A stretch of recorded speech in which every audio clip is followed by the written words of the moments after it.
Advocacy groups say that they are waiting to hear more details about the Biden administration's call to re-examine and possibly overturn President Trump's migrant protection protocols or remain in Mexico policy.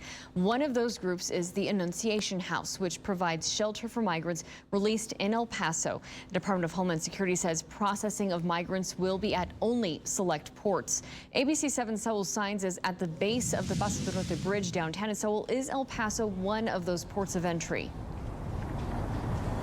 Hey, Stephanie. Well, Bishop Mark Seitz told RA Brianna Chavez that El Paso is one of those ports of entry, kind of like this one right here that you see right behind me.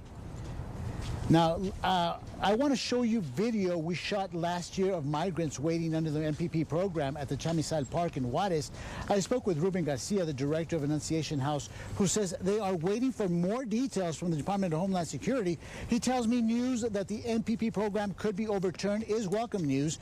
DHS released a statement saying next week it will begin processing people forced to remain in Mexico under the MPP program. To date, there are more than 25,000 migrants in Mexico under the MPP program waiting for an immigration court to hear their asylum request.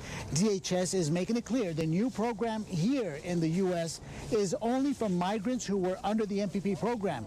DHS is expected to announce a virtual registration process, and according to the release, quote, individuals processed through this program will be tested for COVID-19 before entering the U.S. Now, DHS says the announcement should not be interpreted as an opening for people to migrate irregularly to the U.S. Now, back to Garcia with Annunciation House.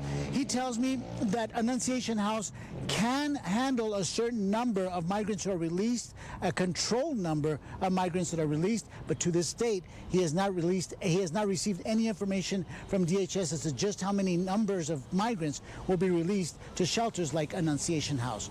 Reporting live from the Paso del Norte Bridge, Saul Saenz, ABC 7. All right, so the city of El Paso says it's also preparing to test those parts of the migrant protection program if need be. ABC 7's Brianna Chavez continues our complete coverage.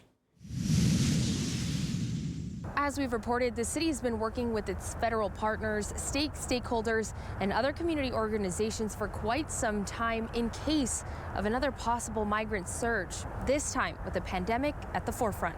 If and when we ever do have a surge, they'll have that testing capability here locally. Homeland Security says all migrants expected to be processed into the U.S. starting February 19th will be tested for COVID-19 upon arrival. So if they're not tested, we need to have the ability to test folks that cross. The city tells ABC 7 the state of Texas has reached out to the city and will provide testing support like rapid testing materials. We've been working very closely with the migrant shelter groups here locally and have been able to train them on how to use the rapid test. Transportation is another challenge the city will need to address.